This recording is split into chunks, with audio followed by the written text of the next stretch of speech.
미디어가 전하는 이슈에 대한 다양한 분석과 팩트체크까지 바로 보고 뒤집어 보고 꼭꼭 씹어보기 위한 미디어 비평 프로그램 열린 라디오 YTN. 한 주간의 뉴스를 꼭꼭 씹어보는 시간 미디어 비평입니다. 오늘은 상지대 사회적경제학과 송경재 교수와 전화 연결돼 있습니다. 교수님 나와 계시죠? 네, 송경재입니다. 네. 안녕하세요. 네, 안녕하세요. 올해 언론계 전망하실 때부터 전반적 변화가 예상된다고 교수님께서 전망을 하셨더라고요. 네. 이것도 그중 한 축일까요? 윤석열 정부 공약인 미디어 혁신위원회가 출범 준비를 하고 있다면서요? 네. 아직 공식적으로 발표가 되지는 않았는데요. 물밑에서 미디어 혁신위원회 조직에 대한 구성 논의가 시작된 것으로 이제 언론에서 보도 나오고 있습니다. 네. 지난 2월 23일자 디지털 투데이의 보도와 그 미디어스가 그 윤석열 정부 미디어 혁신이 출범 준비 단계 기사에서 국무총리실이 윤석열 정부 국정과제인 미디어 혁신위원회 출범을 위해서 과학기술정보통신부, 문화체육관광부, 그리고 방송통신위원회 등 관계 부처로부터 파견 인원을 모집하고 있는 것으로 확인했다고 보도했습니다. 네.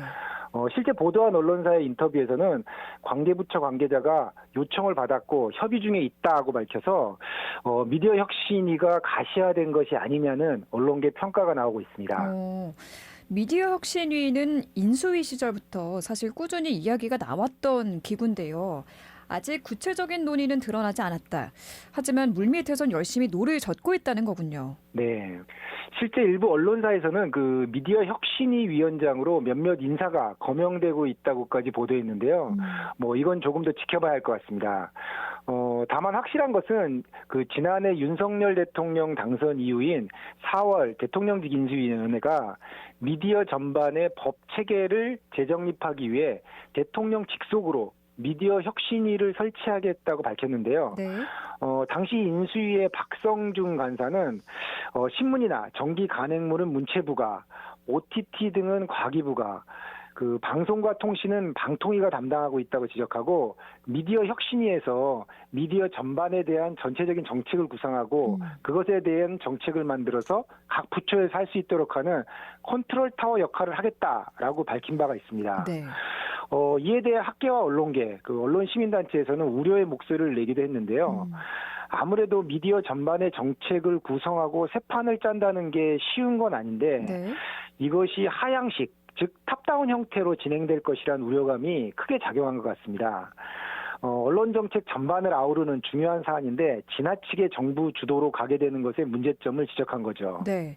언론 관련 정책은 정치적으로 찬반 논란까지 벌어지기도 하고요. 또 사회적 합의가 쉽지 않았거든요. 일단 네. 지금은 현재 문체부나 과기부, 방통위가 각각 담당하는 업무인데 이런 것들을 한 개의 위원회에서 조율을 한다면 어떻게 될 거라고 보세요? 작년에 우리 방송에서도 한 차례 우려의 말씀을 전했는데요.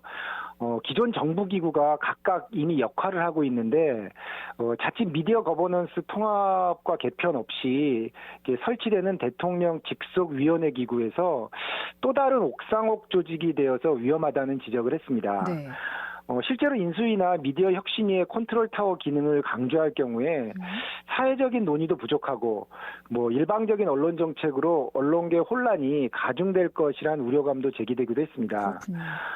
대표적으로 이제 인수위가 당시 얘기했었던 그 미디어 관련 규제 완화가 지상파와 종편 허가 승인 기간의 5년이라든가 네. 자산 총액 10조 원 이상의 대기업과 외국인의 지상파 종편 소유 제한을 규제를 개선하겠다는가, 지상파 그리고 그 지상파끼리 그리고 지상파와 유료 방송 간의 겸용을 개선하겠다든가, 공영방송의 제어가 제도를 폐지하고 협약 제도를 도입한다든가, 공영방송 경영평가 제도를 개선하고 그리고 공영방송 지배구조 개선 등 다양하게 제시했는데요. 네. 이게 하나하나가 모두 민감한 내용들을 다루고 있어가지고 상당히 그 합의가 쉽지 않을 거고 현재 언론 구도에서 큰 변화가 불가피하니까 기업이라든가 언론사, 언론단체, 시민단체 이런 이해관계가 상당히 엇갈릴 가능성이 있습니다. 그렇군요. 우리가 알다시피 2021년에도 그 언론의 허위 조작 보도에 대해서 징벌적 손해배상 책임을 지게 하도록 하는 언론중재법 개정 논의가 난관을 거듭했었는데요. 예. 이제는 소유 편집, 공영방송 지배구조, 지상파 종편 허가, 더 민감한 정책이 마련되는 미디어 혁신위가 과연 어떤 역할을 할지 조금 더 지켜봐야 하겠습니다. 네, 앞으로 윤석열 정부의 미디어 혁신이 관련 후속 보도가 나오면 저희도 관심을 갖고 계속 살펴보기로 하겠습니다. 이번에는 주제를 바꿔볼게요. 포털 뉴스 제휴 관련 뉴스가 꾸준히 나오는데 최근에 이 검색 제휴가 취소된 언론사가 있었다고요? 네, 지난 2월 22일 그 네이버 카카오 뉴스 제휴 평가위원회가요. 2022년도 하반기 포털 검색 제휴 평가를 통과한 더 넥스트 뉴스라는 매체의 검색 입점을 취소했습니다. 네.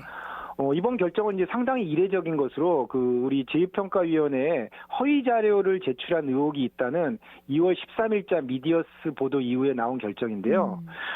미디어스는 당시 더 넥스트 뉴스가 제휴평가 신청 마감 기한인 지난해 10월 9일 전후로 기존 기사의 날짜를 변경하고 홈페이지의 오피니언 섹션에 존재하지 않던 기사를 기존에 있던 기사처럼 꾸민 정황이 확인됐다 이렇게 보도했는데 네. 이에 대해서 더 넥스트 뉴스는 대대적인 사이트 개편 과정에서 일부 기사 날짜가 변경되고 오피니언 섹션에 기사가 추가된 것은 뉴스 분류를 변경한 거다라고 해명하기도 했습니다. 네. 그런데 결과적으로 이번에 검색 제휴를 취소하는 결정을 내린 건데요. 네이버 카카오 뉴스 제휴 및 제재 심사 규정에서 허위 사실 발견에 대한 무효 처리 규정이 제10조 6항에 두고 있습니다. 네, 제가 보충 설명을 조금 드리자면 이 네이버나 카카오에 검색을 하면 모든 뉴스가 다 나오는 게 아니고 이 네이버나 카카오에서 허락한 언론사의 뉴스만 검색이 되는데 네. 이번에 이 제휴평가위원회를 통해서 언론사들을 정기적으로 평가해서 거르곤 하는데 이번에 이 더 넥스트 뉴스의 검색 제휴를 취소했다라는 거죠. 그렇죠. 예.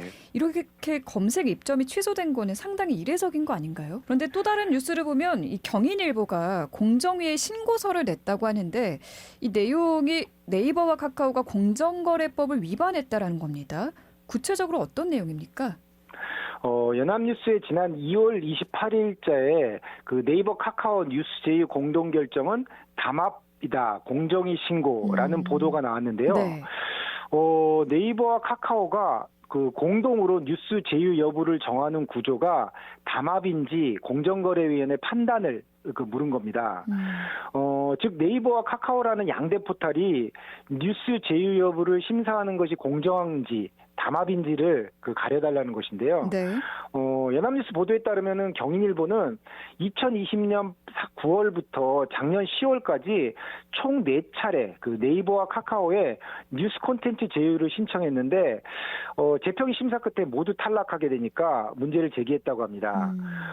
경인일보는 신고서에서 네이버와 카카오가 재평의를 설립한 이후에 서로 경쟁 관계인 네이버, 카카오 두 포털 사업자가 공동으로 거래 개시를 거절한 게 공정거래법이 금지하는 불공정 거래 행위로 허용될 수 없다라고 주장했습니다. 네.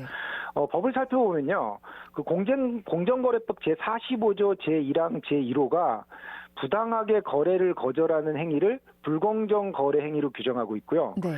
시행령의 제52조가 정당한 이유 없이 자신과 경쟁 관계인 다른 사업자의 공동으로 특정 사업자에게 거래 개시를 거절하거나 거래 관계에 있던 특정 사업자에게 거래를 중단하는 행위를 불공정 거래 행위로 규정하고 있습니다. 네.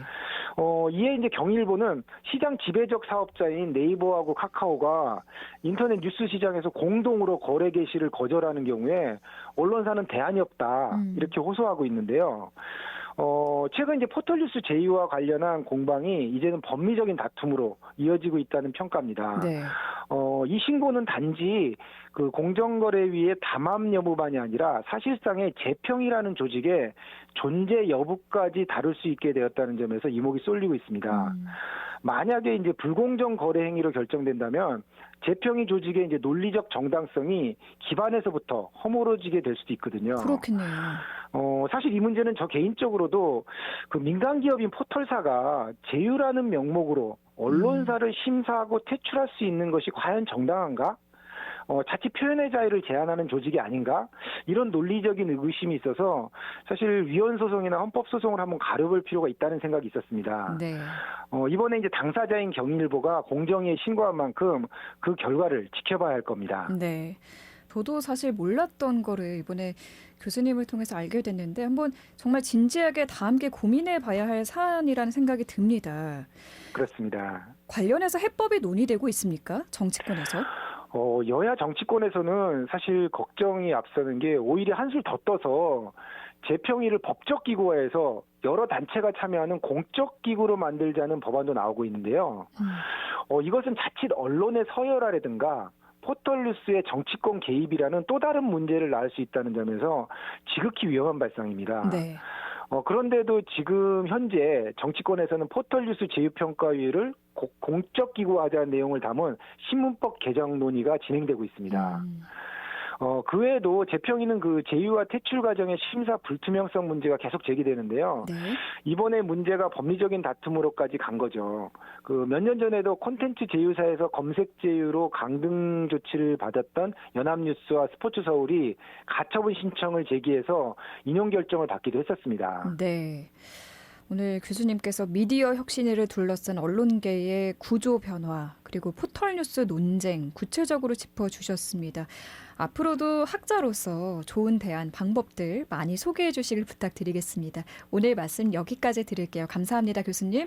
네, 감사합니다. 네, 지금까지 상지대 사회적경제학과 송경재 교수였습니다.